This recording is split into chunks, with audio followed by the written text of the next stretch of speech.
Halo Kofren, pada soal ini diketahui sebuah roket mainan diluncurkan dari permukaan tanah naik secara vertikal dengan percepatan atau A adalah 20 meter per sekon kuadrat selama 2 sekon atau T sama dengan 2S ketika kemudian roket tersebut kehabisan bahan bakar.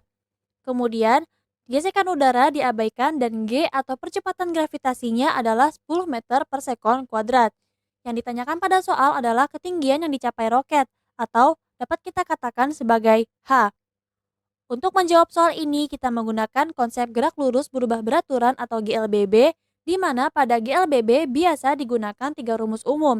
Yang pertama adalah VT atau kecepatan akhir sama dengan V0 atau kecepatan awal ditambah atau dikurang A atau percepatan dikali T atau waktu, di mana tanda tambah dan kurang ini merupakan gerak benda dipercepat atau diperlambat. Kemudian rumus GLBB yang kedua yaitu S atau jarak tempuh benda sama dengan V0 kali T ditambah atau dikurang 1/2 kali A kali T kuadrat.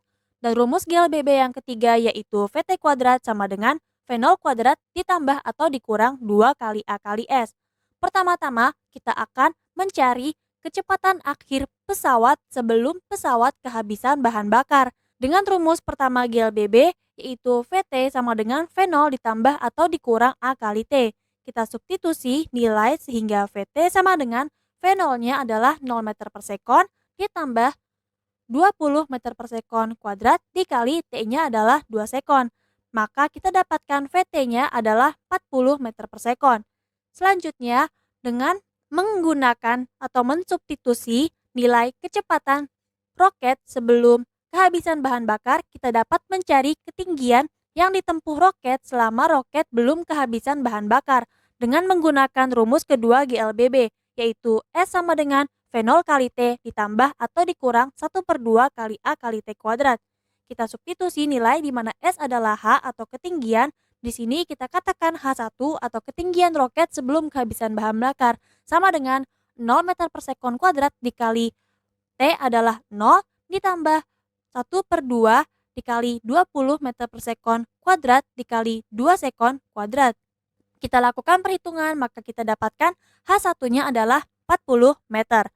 Kemudian selanjutnya kita dapat mencari ketinggian roket setelah roket mengalami kehabisan bahan bakar, yaitu dengan menggunakan rumus ketiga GLBB, VT kuadrat sama dengan V0 kuadrat ditambah atau dikurang 2 kali A kali S. Kita substitusi nilai di mana VT atau kecepatan akhir setelah roket kehabisan bahan bakar adalah 0 meter per sekon kuadrat sama dengan kecepatan mula-mula roket setelah roket kehabisan bahan bakar yaitu 40 meter per sekon kuadrat dikurang 2 kali 10 meter per sekon kuadrat dikali H2, di mana tanda negatif artinya roket tersebut mengalami perlambatan akibat adanya percepatan gravitasi yang arahnya ke bawah. Kemudian H2 ini merupakan ketinggian roket setelah roket mengalami kehabisan bahan bakar. Kita lakukan perhitungan maka 0 sama dengan 1600 dikurang 20 H2, kita dapatkan 20 H2 sama dengan 1600 sehingga H2-nya sama dengan 1600 dibagi 20 yaitu 80 meter. Selanjutnya kita akan mencari ketinggian total yang dicapai roket dengan rumus H atau ketinggian adalah jumlah dari ketinggian roket sebelum kehabisan bahan bakar ditambah dengan ketinggian roket setelah kehabisan bahan bakar atau H1 ditambah H2. Kita substitusi nilai maka H sama dengan 40 meter ditambah 80 meter, maka H sama dengan 120 meter. Jadi, ketinggian yang dicapai roket adalah 120 meter. Pilihan yang tepat adalah C. Baik, sampai bertemu di soal berikutnya.